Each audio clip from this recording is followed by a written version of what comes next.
I'm Kevin, and I'm one Pinoy. I'm Levi, and I'm half Pinoy. And together, we're the 1.5 Pinoy Cast.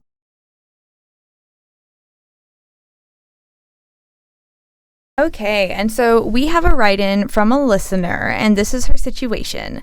The following email was sent to all employees at the Community Health Center from the center's CEO before the Thanksgiving holiday. Thankfulness is a beginning of gratitude. Gratitude is the completion of thankfulness. Thankfulness may consist merely of words. Gratitude is shown in acts. From Henry Fredris Emil. Enjoy the Thanksgiving holiday. Sounds great, right? Well, the center gave its employees another announcement on Black Friday. The center will be eliminating 84 jobs over the next 3 months. And our listener, Jen, that we'll refer to her for the sake of anonymity, is a current employee of the Community Healthcare Center. She is a single mother of 2 and began a new career as a nurse at the age of 34 after going back to school for 2 years to get her degree in nursing. She currently works 12-hour shifts 7 days a week. She really appreciates that there's not a lot of micromanaging going around, but she's really disappointed in the lack of appreciation from management for not recognizing her hard work and her efforts. And before we get into her question, let's start by giving some context to the situation and discuss some of the ways management can lessen the impact of these layoffs on its staff in the coming months. Yeah.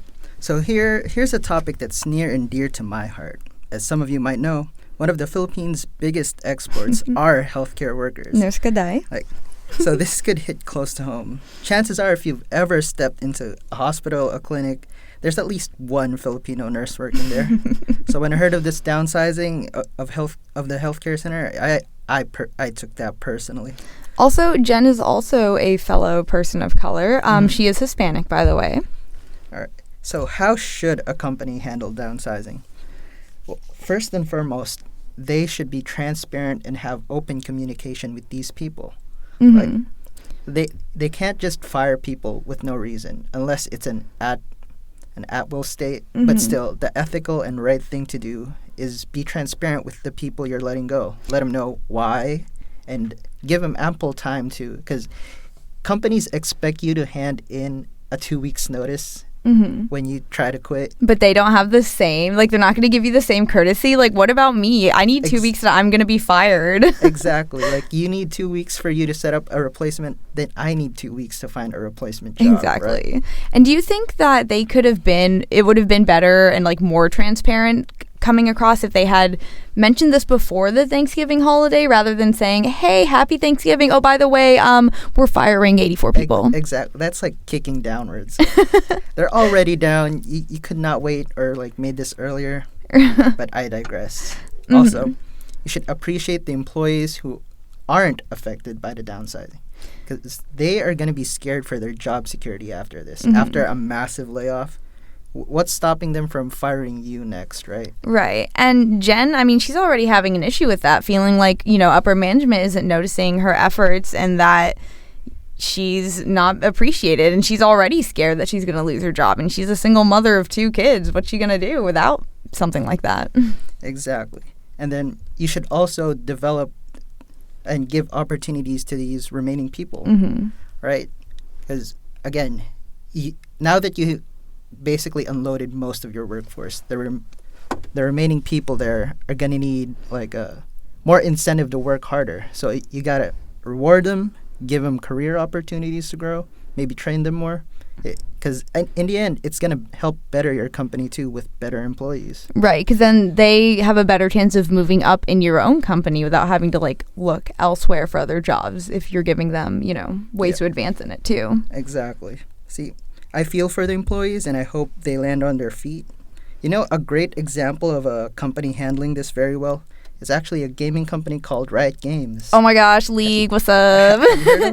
So in late January, if I'm remembering right, it's around 530 plus employees they laid off. Mm-hmm. But they had a very, very good severance package. Yeah. So what was in it? There was severance pay, mm-hmm. which they get for 6 months of salary. They get a cash bonus. They still get their health benefits for a while. Wow. Yeah. They get their something called a play fund and wellness fund, which was given to them by the company when they were employees. They still get equity. They still get computers, which is their work assigned laptops or computers. They got career support, writer assistance program, which is basically like a recommendation program. They would still do that. Visa support for the people that they called in to work to the States. And they still get to use their Riot email access, which is their company work email.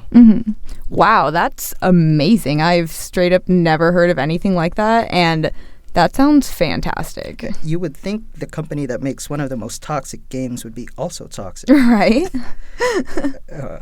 At least they're not raging at the company itself being fired. They handle that pretty well, but it's still 530 people. Yeah, maybe they're afraid of them like hacking into their servers and just like straight up messing everything up. That's true. Okay, so what about the people that didn't get let go? What are the steps a company should do to nurture these people? Right.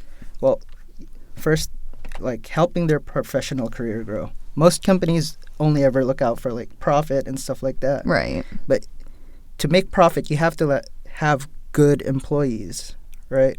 So if you don't train your employees well, you're not going to get that profit you want. Right. Like employees should be the last thing you should save money on. Exactly. Yeah, what if the people you hired can't do their job or they don't want to because you're not paying them enough to even make it worth it for them? And then there's this whole replacing people with AI that I do not want to go down with, but it's such a bad business practice. I mean, even things just like replacing them with fresh graduates because they're not as like, as seniority, so they don't have to like pay them as much. Exactly. But then they don't know how to do the job either. Yeah, and then you're just going to waste more time and resources with these fresh grads and stuff. Right. And then keeping a stress-free and positive and diverse work environment. Right.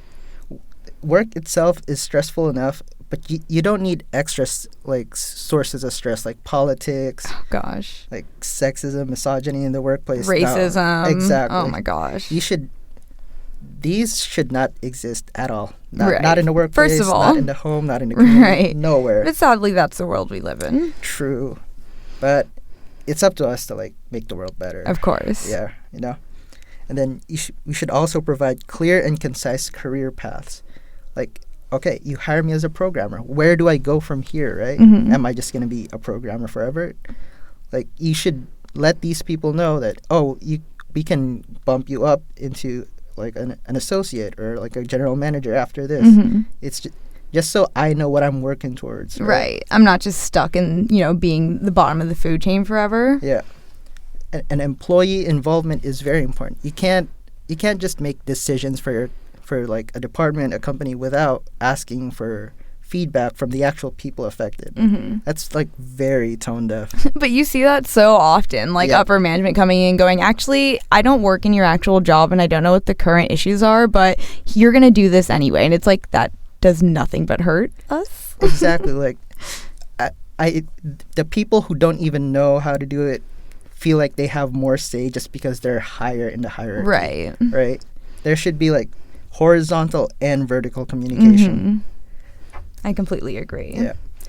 We also have employees' wellness policies. Like ever since the pandemic, working at home has been a huge blessing for a lot of people. And it's shown that you don't actually need to be in the office to do your work. For a number of jobs, that's certainly true. Exactly. So like having hybrid schedules, like you don't have to come in every day, just come in for the meetings, and then as long as you do your work productively, like what's the harm in that, right? Right. You actually save on utilities if no one's there. Right, exactly. So I don't understand this whole mentality of, they have to be in the office to be productive. Right. No, that's just a myth. I have a friend who works for an engineering company, actually, and they give the employees the office of either working from home or in the office, like whatever days they want, as long as they meet their deadlines and get their work done. And I'm like, that sounds awesome. I would love everywhere to do that. Yeah, I too also have a friend, she's in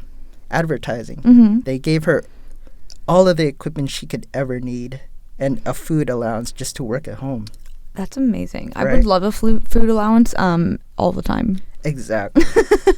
And finally, there should always be better support for downsizing. Like taking Riot, for example, that is an amazing severance package. Right. Like, most companies would just kick you out. Yeah, they go, bye, we're done. And if you try to, like, argue for something, there goes your recommendation. Mm-hmm. Oh, you're not eligible for rehire if you ask for that. Like, come on, man. I know, that's so ridiculous. These people work their butts off for you, you know?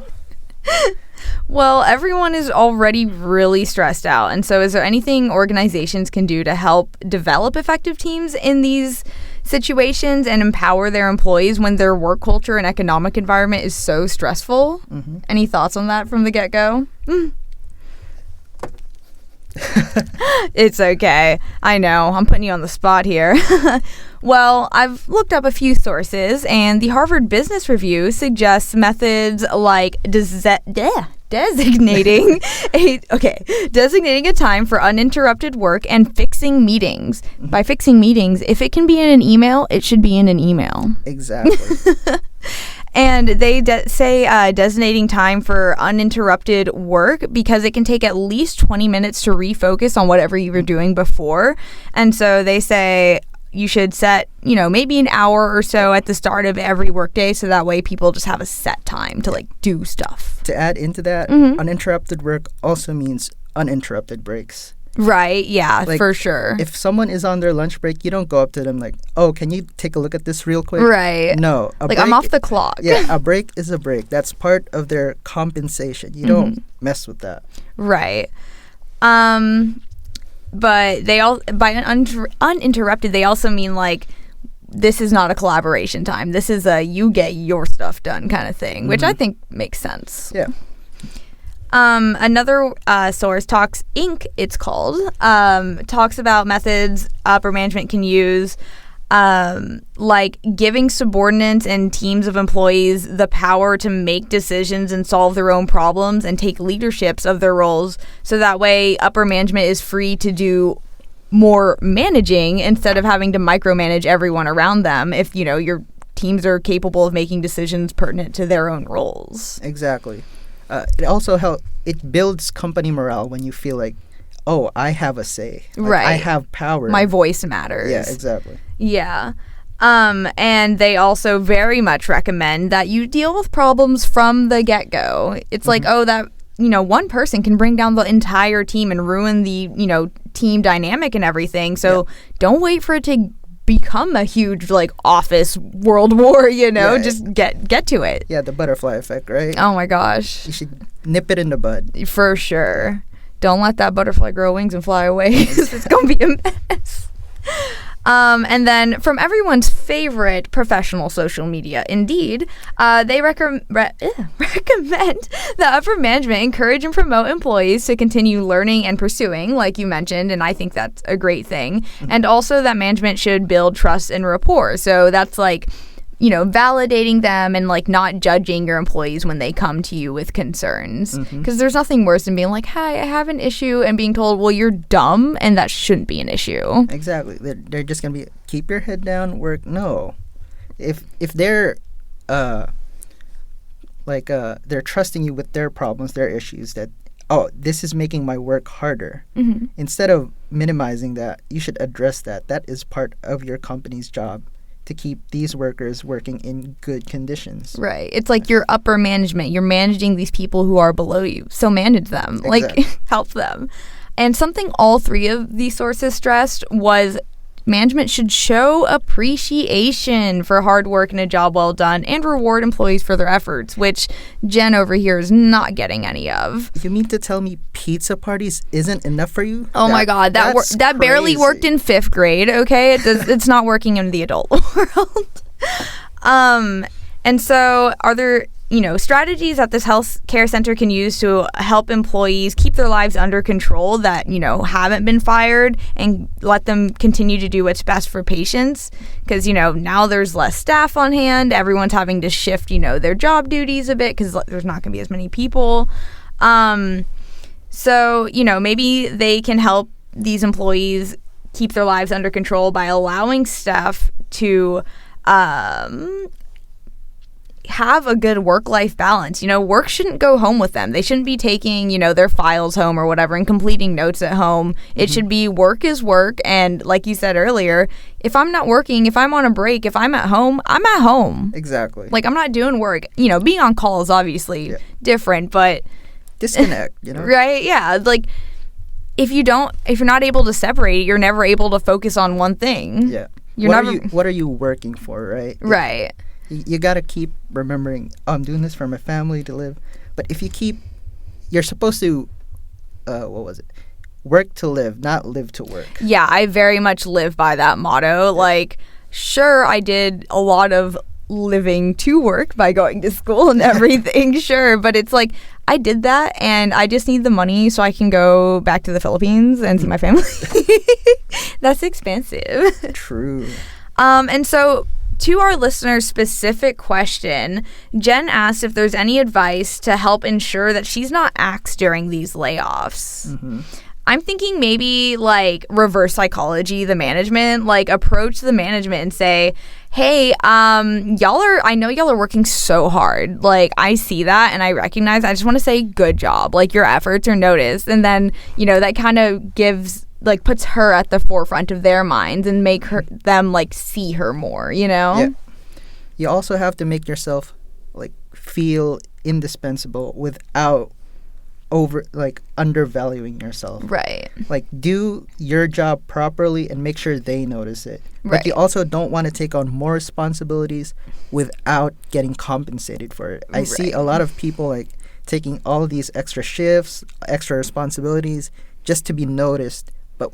They're not getting compensated for this. They're just gonna keep abusing you if you keep doing that. Right, and that just leads to burnout so fast. Yeah. Any suggestions on what not to do? Well, you don't want to. You got to focus on yourself. You don't want to bring people down to pull yourself up, Let me just throw everyone under the bus so I can get to the top of this hill. Exactly. No one likes a snitch. Yeah, I'm just gonna sabotage them. Unless it's legal. Yeah, because it's totally legal to rewrite the other nurse's notes and be like, oh, they didn't do what they were supposed to do. Yeah. And in that case, go ahead and snitch. But just for the little things, look out for everyone. Look out for yourself. Right. Also, I feel like if she just continue or uses just firm boundaries, if anything, I think that makes her seem like a stronger employee because it's she knows how to keep a boundary in that work, especially as a nurse with patients. No, you're not getting that extra thing, you're being annoying, you're being a Karen, please stop. Exactly. Always remember your worth. Right. That's it. Right. Well, anything else? Well, just like a lumpia, I think we should wrap it up. You don't even like lumpia.